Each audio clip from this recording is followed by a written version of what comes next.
Welcome to this week's Whole Week Costa.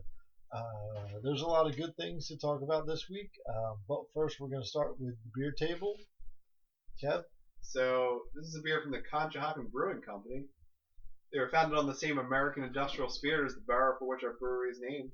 Conshohocken, PA is an industrial national hub in the late 1800s. 10 bowler hats, small local breweries, and philosophy bicycles. Philosophy. Okay. We're drinking the Burn Everything Rye Porter. I like porters and stouts and all that stuff. So I'm not sure unless it's one of their porter beers. Yep, here it is. Yep, Burn Everything Rye Porter. It's a rye porter for the malt lovers. Crystal rye, Maris otter, extra dark caramel, and chocolate malts give this porter its silky smooth soul. Burn Everything is a deliciously dark brew with chocolatey rich character and backed up by English Archer hops with a signature rye spice. 6.2% alcohol by volume. Drink responsibly. well, we have two bits of news tonight. So the first one, we'll just name them all. First one, actually three bits of news. Yeah. The first one, the most important one, is last couple of years I've always wanted to go to the Marvel Live. Yeah. So we got tickets to that. Yeah. The second one in my life is the Eagles finally won the Super Bowl, and the third one, very unimportant, Kev got engaged, like we talked about last week. Number 4, there was a mystery tapping for a while. We were trying to start recording, so ghosts probably exist. We're probably gonna hear that tap the entire time. If you hear tapping, it's ghosts.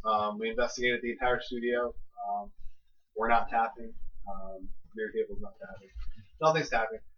Number 5 news-wise is Actually, number 4 was just. There's no more to say about that.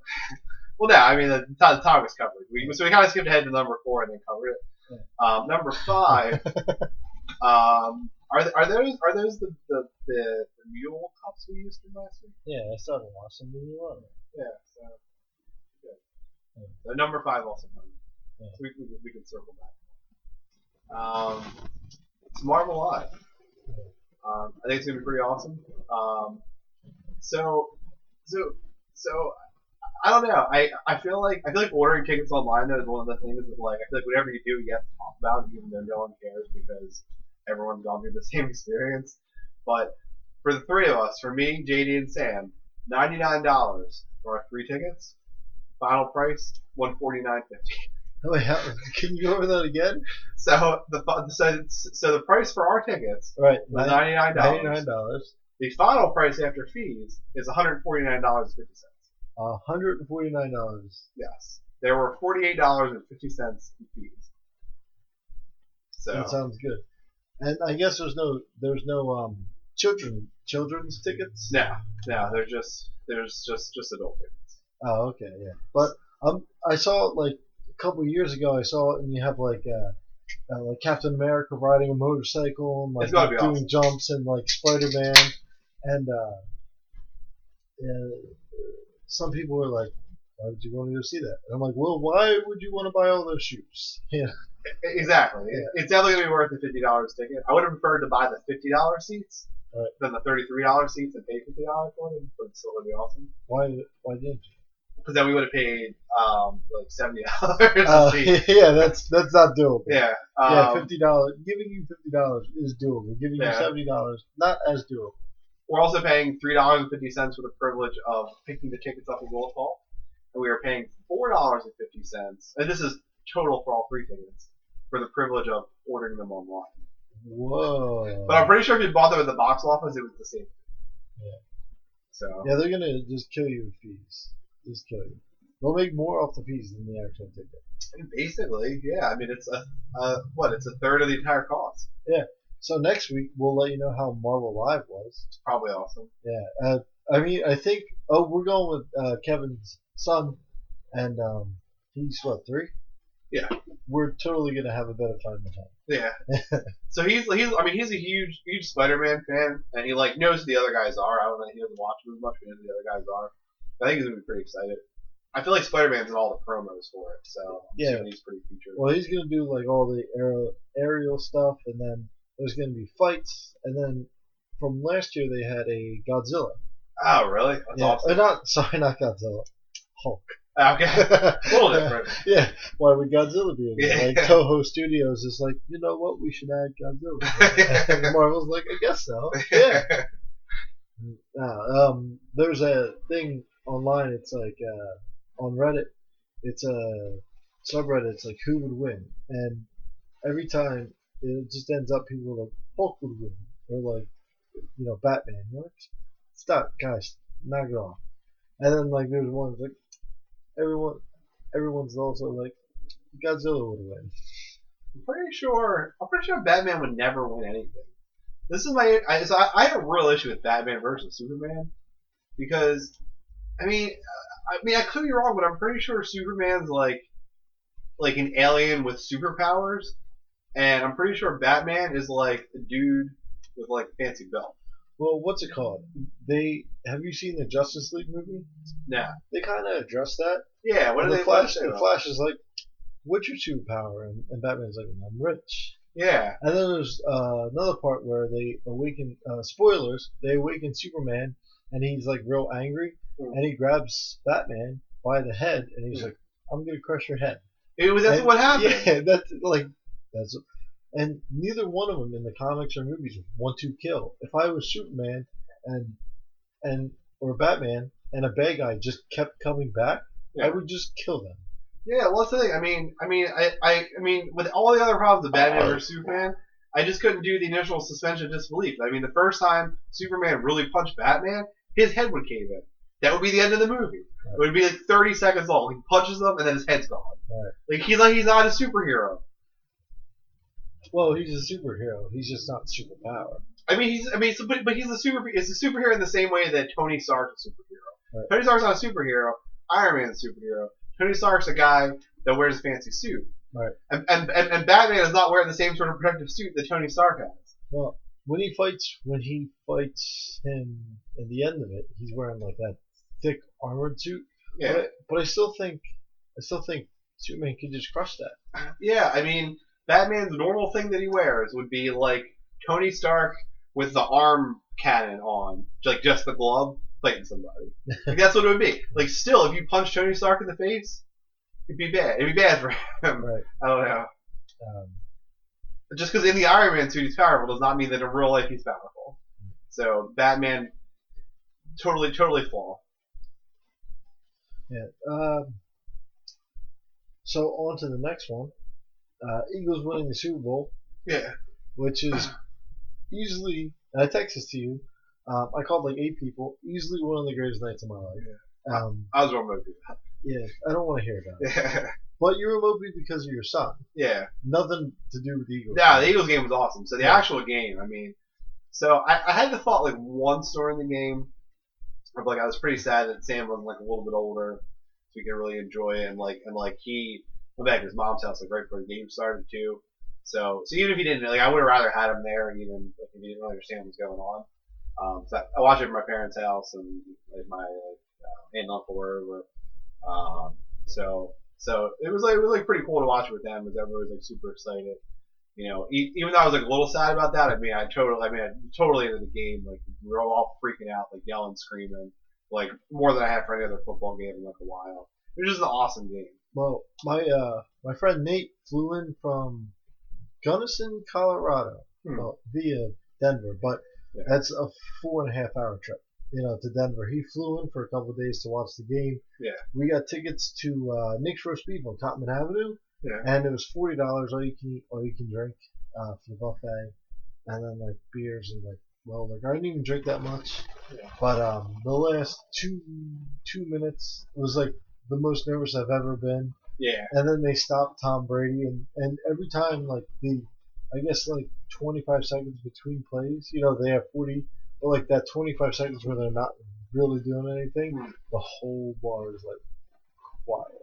That's right. And then it's like then they just missed that Hail Mary, and the bar like went off. A chair went into the drop ceiling fell down. I flipped the table to like go give my brother a hug, and like everyone was tearing up, crying. And as soon as they're like the Eagles have won, like the whole place erupted, and it was easily one of the greatest days of my life. Just being in the city was amazing. Yeah, dude. How awesome is Gronkowski though? Even so I feel like I really didn't see it. They didn't really show this part of the replay too much, but I saw it right then when it happened.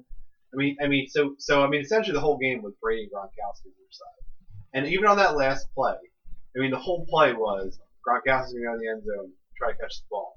But there's a great like in slow. If you ever see a slow mo replay of it while they're running down the field, he just takes his forearm and just punches an eagle in the face and just knocks him down and then keeps running like on that play. It was because he knew it was never going to get called.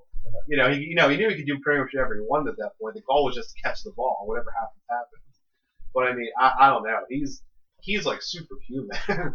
Like it was insane. Like the Eagles knew what was coming, and like the defense could not stop him. And our defense is pretty good. I don't know. What's it called? That trick play for Nick Foles. Yeah, that was the greatest play of all time. He moves like a rock. But so before that, Tom Brady tried that play. That's what made it so awesome. And he couldn't catch. And then like his wife, there was like reports his wife was like, my husband can't throw the ball and catch the ball. Yeah, she said that for the last Super Bowl. Yeah. She was right. Yeah, and she's right. But then Nick Foles did it. Yeah. Nick Foles. And the coolest thing about that play, Nick Foles went up to Doug Peterson and he goes, Can we do the special play? He called the play and they're like, okay. And it was on 4th and 1. Well, I think it's awesome too. It shows how much the trust the team had in each other. Like part of why they were so good. And then Nick Foles was like, let's do this crazy ass play, and Doug Peterson's like, okay, and it worked. Yeah, they did it on 4th and 1. And everyone's like, well, they just go for the 3 points because they were close enough to go for the 3 points. And like he stops, he taps, he runs, he turns around, and just went right into his chest. Yeah, Trey Burton. And I was like, that's amazing. Yo, Trey Burton's huge. Yeah. I really wish so the one down for the Super Bowl was there was a couple of passes, a couple of times that he targeted Trey Burton in the end zone and the pass just didn't connect. But then simultaneously they would have been the first 2 guys ever in history to catch and throw a touchdown in the Super Bowl. that would be awesome. They broke a lot of records. Yeah. Both teams. Yeah. Yeah. So I don't know, there's so much stuff to talk about with that. So the Patriots now hold the record for most Super Bowl wins. Wow. That's kind of cool. That I really like. I don't know. A lot of the stuff around the game was cool too. Like I don't know if you heard Alshon Jeffrey. I heard one great interview he had. I think it was like towards the end of like the media week there. He was just like so over it. And like some like Minnesota reporter like was interviewing. He was like, "Oh, how was it being here all week?" And he's like, "Well, I feel like you could have just stayed in Philly till Friday and flew out here and then practiced on Saturday and then played the game on Sunday. I don't know why they made me come here." Like he was just so angry about it. And then the reporter asked him like the stupid sock question. He said something to him like, he says something like, what do you think about how cold it is out here? And he's like, we're playing the game indoors. Like that was always that back to the guy. Yeah, like we're playing inside. Yeah, they reported on that the most. They're like, it's 1 at the beginning of the game. It's -1 towards the end of the game. I'm pretty sure it was like 67 degrees. Yeah, brisk 70 degrees. So that was pretty cool. Like, imagine if they did play that in Philly. Yeah. That would have been insane. Another interesting thing I heard too, although I think this has been sort of debunked now, but there was all that controversy with them not playing their second corner, the Patriots. I can't remember the guy's name. Yeah, they played because he. It was like some disciplinary action. They said later. Right. He smoked a joint or something. That's what I heard. But before the disciplinary action thing was confirmed, I read this really great article from a sports writer that talked about how he thinks it was an intentional like mind game from Bill Belichick. And considering the fact they lost, I wouldn't be surprised if this was still true and it was all cover up, not making him look bad. That's my conspiracy theory for the Super Bowl. So apparently back when Bill Belichick was the Giants defensive coordinator, they played against the Bills in the Super Bowl, and it was in the Jim Kelly, Thurman Thomas era. And that year, the Giants had not given up a 100-yard rusher all year. And the day of the Super Bowl, Bill Belichick went to his defense and said, the way we're going to win today. Shovel pass. What's that? The shovel pass. Yeah. The Giants or the Bills didn't play one shovel pass all year. Oh yeah. But apparently Bill Belichick went to his defense and said the way we're going to win the Super Bowl is by giving up 100 rushing yards today. And basically his explanation was that Jim Kelly that Jim Kelly was a threat. That Jim Kelly could beat them. Thurman Thomas couldn't beat them. So they were gonna pull guys back, play nickel all day, play extra defensive backs, let Thurman Thomas run as much as he wants. Who cares? They just were gonna stop Jim Kelly. It worked. So the theory was he was doing the same thing here. That essentially by sitting this corner, he was going to stack the box all game. And he was going to play this mind game with Doug Peterson and say, okay, your running game is really good. I'm not going to let you run. You got to beat with Nick Foles. And then that was the problem. Nick Foles. Nick Foles is inconsistent. He's a great quarterback. Yeah. He's inconsistent. That's the thing. That's absolutely. I mean, he can hold records. He can have a perfect passer rating or close to a perfect, or he can have like a 63. Yeah. There's no in between. There's no average 109 or whatever. And the thing is, I mean, Bill Belichick's plan. I mean, if any of that's true, or if any of that thought process really happened, it worked. If at the start of the Super Bowl you said, okay, this is going to be a shootout between Tom Brady and Nick Foles. You take Tom Brady 100% of the time in that. Right.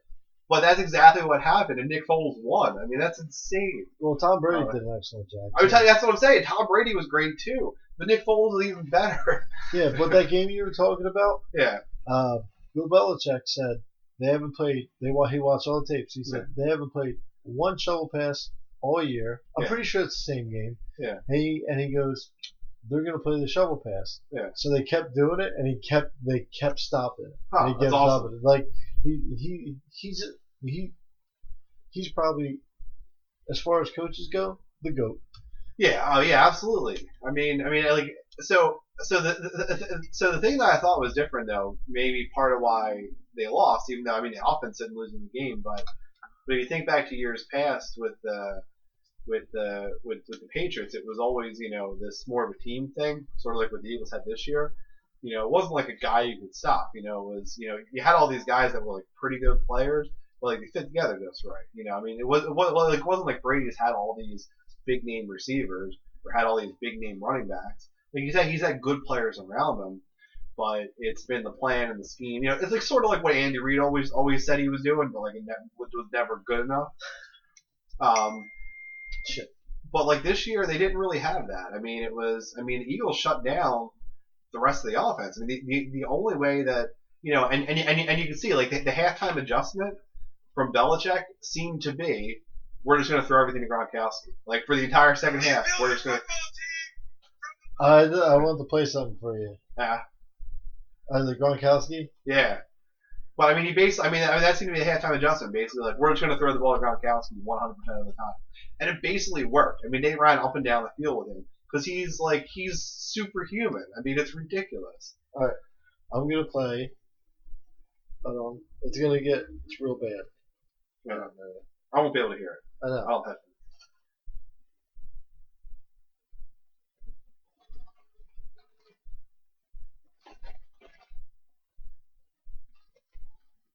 It's the Jason Kelce speech. Oh yeah.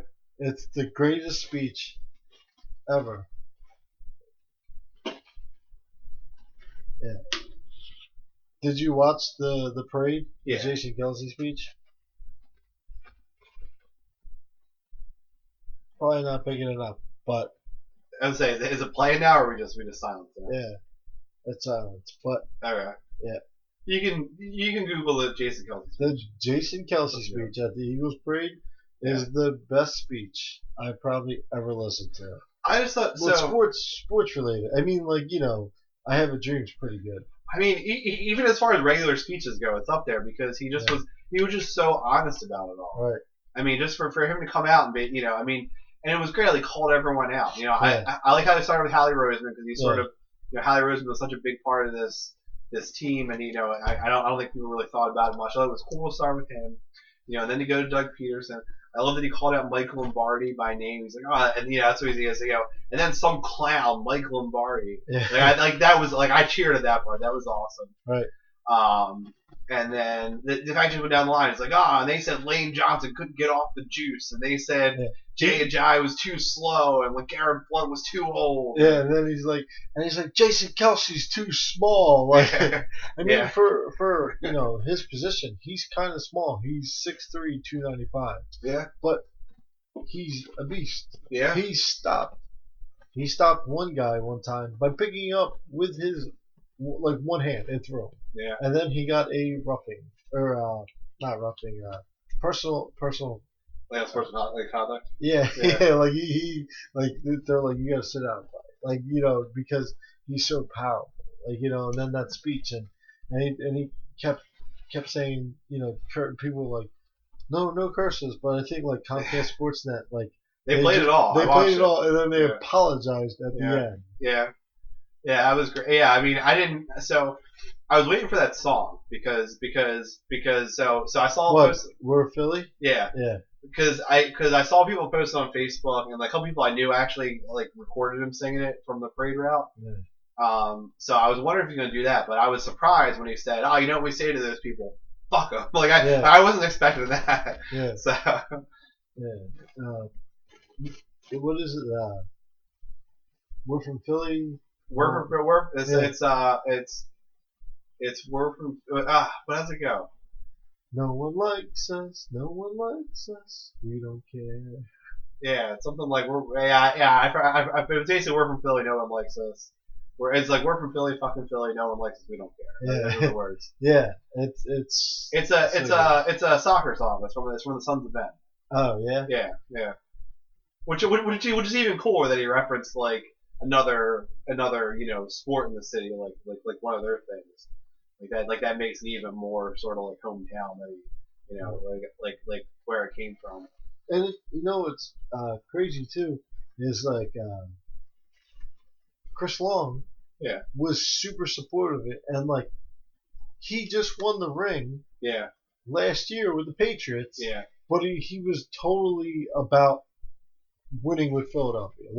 There was so much brotherhood there. Well, and then the Patriots let him go. The Patriots didn't want him. Jay Ajayi, you know what I mean? He started not even towards the first quarter of the season, and he was super about it. And then Garrett Blunt's first year, he was about it. So probably his first and last year, unfortunately, because I really like him. But I don't know. Every time Garrett Blunt carried the ball, I freaked out because I love Garrett Blunt because. Someone whose job messed with their money.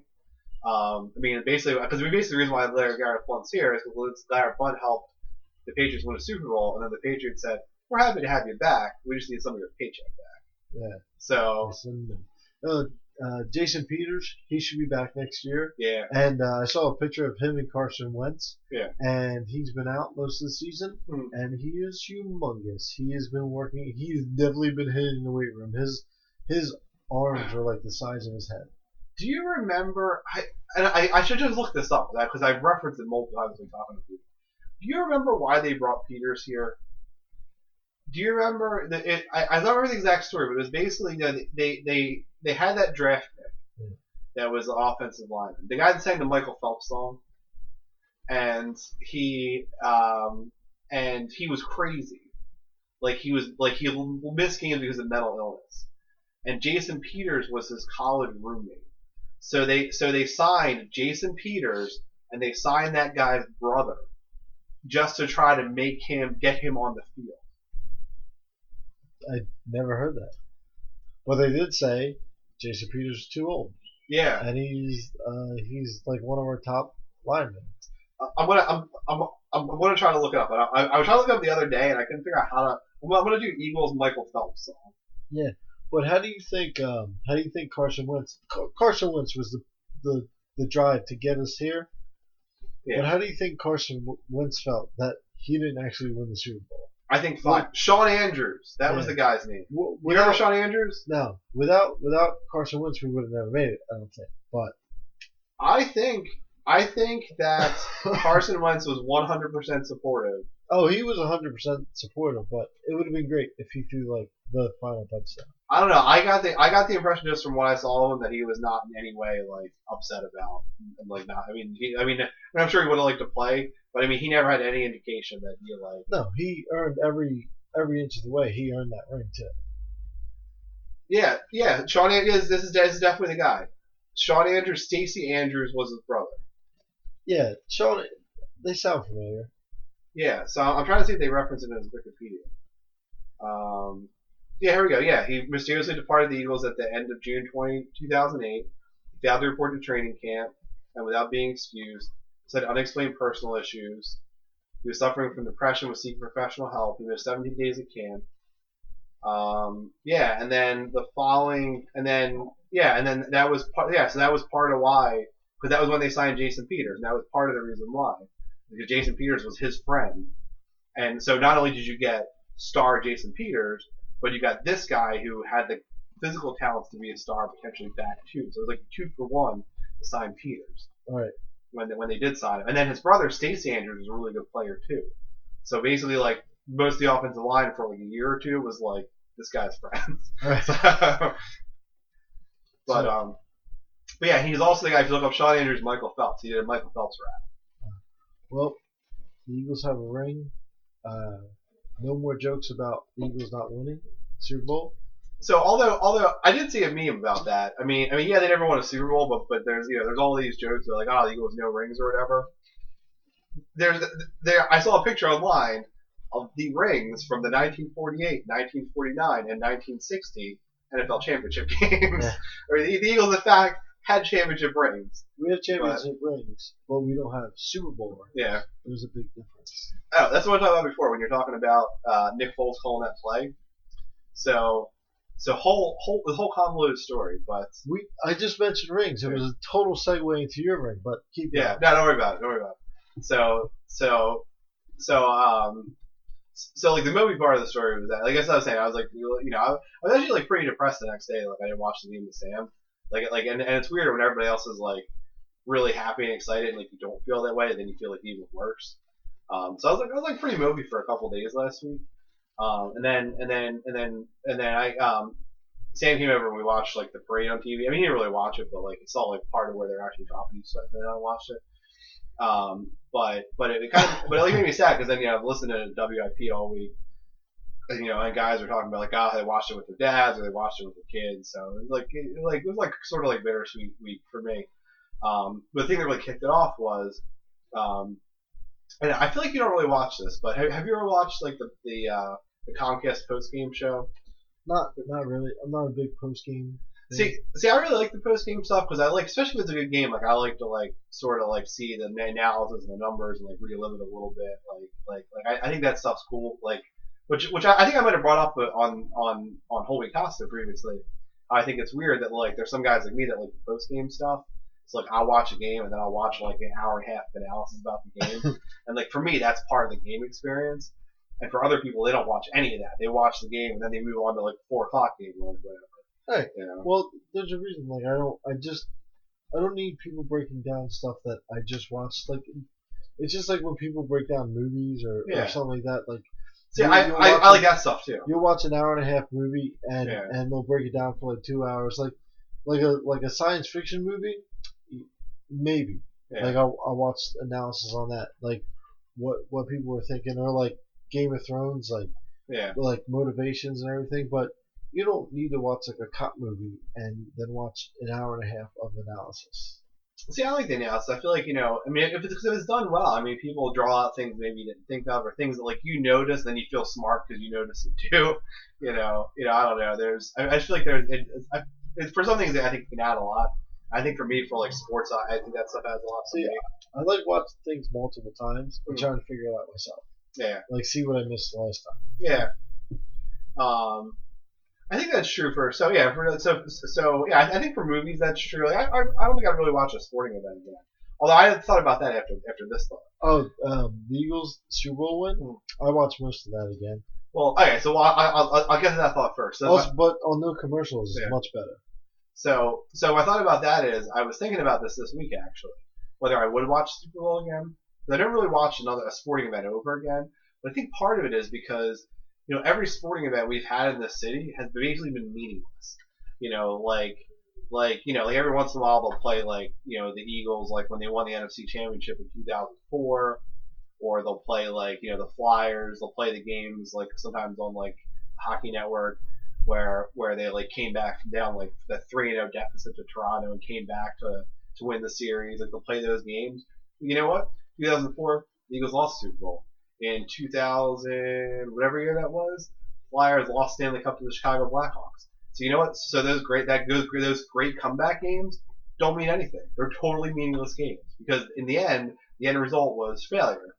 So I think that's part of why I never found those games interesting to watch again. But I kind of wonder if I would want to watch like the Super Bowl again or like an Atlanta game again because those games do have meaning because in the end they won. Well, the Atlanta game not as much, but the Super Bowl game it's just the back and forth. There was one punt. It's definitely one of the top Super Bowl games of all time. Yeah. And like objectively, it's one of the best Super Bowl games of all time. One punt, two turnovers. Over 1,100 yards. Yeah, over 1,100 yards. It's a record-breaking game, and it was never like even people that didn't root for either team. It was like edge of your seat, like holy shit! I don't like until somebody announced the Eagles won. No one knew. Yeah, no one knew. Yeah, until that Hail Mary when they're like Eagles won the game. I wasn't standing. I wasn't sitting, but I was on the edge of my seat. Yeah. I was standing by that point. Yeah, I think millions of people were standing, like all these Eagles fans, and then just when they won, like people were dancing, going down Roosevelt Boulevard, on top of their car. Yeah. Not like out the moonroof, on top of their car, dancing while it's moving. Yeah. They're so excited. They're like, I'm going to try to break the laws of physics by dancing on a 40-mile-an-hour car. Yeah, it's fine. And they probably worked that day. Yeah. I had work. I woke up. We didn't record Monday because I didn't do anything Saturday or Sunday. Yeah. So that Monday, I had to go do all that stuff, and I was still hungover at 9 o'clock at night. Yeah. But so our post game show thing I want to talk about was, and this ties into the Nick Foles play call. And this kicked off my like 2 days of depression after this. So if you never watched the post game show, so it's like this year, so it's two former Eagles players who are actually really good. Don't worry, I didn't get to watch it with my dad either. Yeah, well, exactly. But it's so it's two former Eagles players that are really good analysis. There's Michael Barkan, who's like a sellout hack, but like he is good for the Eagles. And then it's like the main guy. And then there's Ray Didinger, who's a Hall of Fame sports writer. Ray Didinger cried. Yes. So Hall of Fame sports writer. He's been covering the team since 1971, I think. We talked about how he watched the last championship with his grandfather. Like that's how long ago it was. And at one point he said something about taking a break, and they were like, why? We gotta take a break. And he's like, yeah, I want to go hug my son, because his son is a cameraman for NFL Films. And it's actually his son who caught the Nick Foles play call, like the footage where like Foles walks over to Peterson and tells him like about calling about like the play he wants to call. Right. That was actually Ray Didinger's son that caught that all. So apparently at that point, apparently during the post game show, he told Ray Didinger that Nick Foles called that play, but they didn't have like substantiated evidence yet, so they didn't talk about it there. But anyway, yeah. Then like Ray Didinger like hugged his son like on the air and like cried and stuff. It was like super yeah, it was a crazy moment. Yeah. Like there was guys I've known most of my life at that bar, and I've never seen cry, and they were crying. Yeah. It's one of those things that you just it was so unbelievable. Yeah. Yeah, it was really awesome. I don't know. And then we tried to go out to so the corner like in my neighborhood where everybody goes out to, and like I don't know, Allison was real weird about it, so we could go back in. So I was like a little worked about that. Well, You just sent her back in with her mom.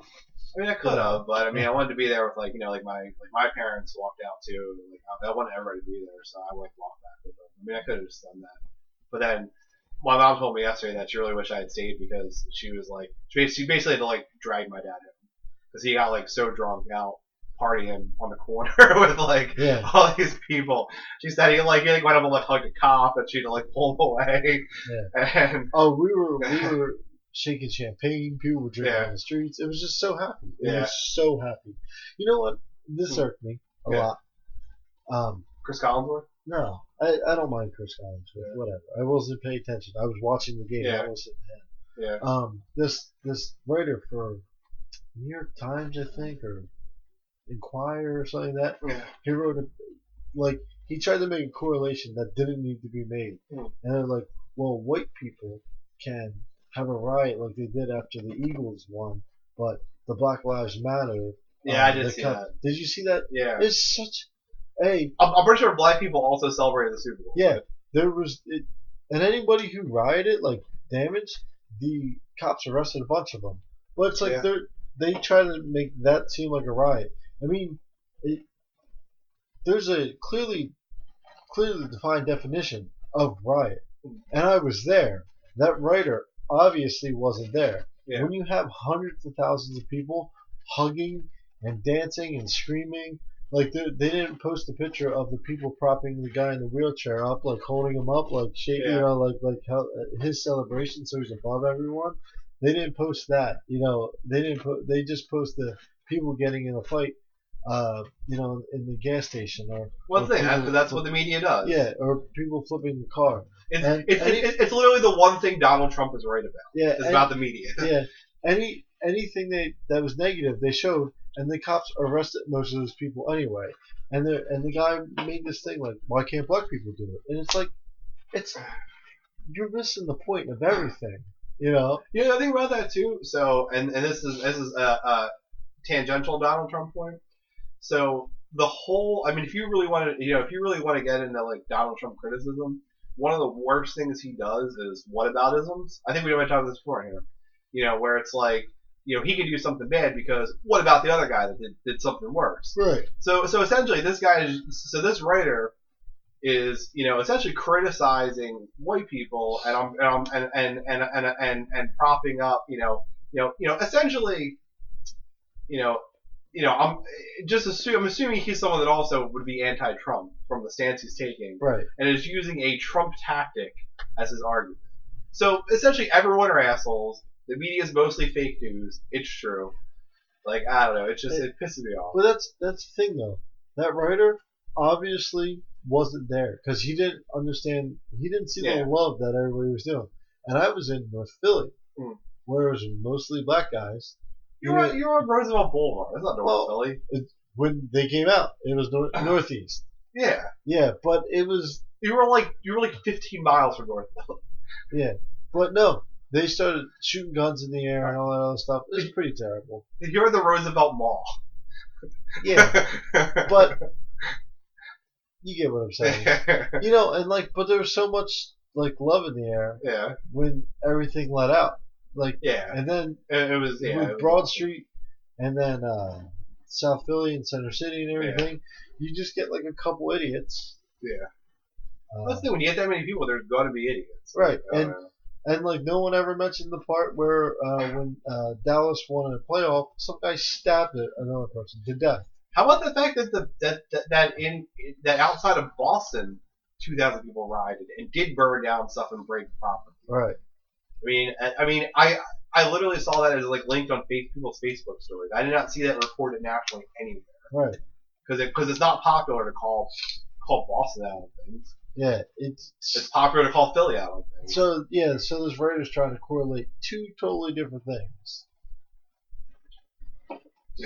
Yeah, Jason Kelsey would say, "Fuck him." Yeah. So, do you want to move on to the next thing or no? Now you got engaged finally. The mysterious topics. No. Yeah, we probably should do that. So I got engaged, so it was good. So the story of it, what was it? Last week or the week before? Week before. Okay.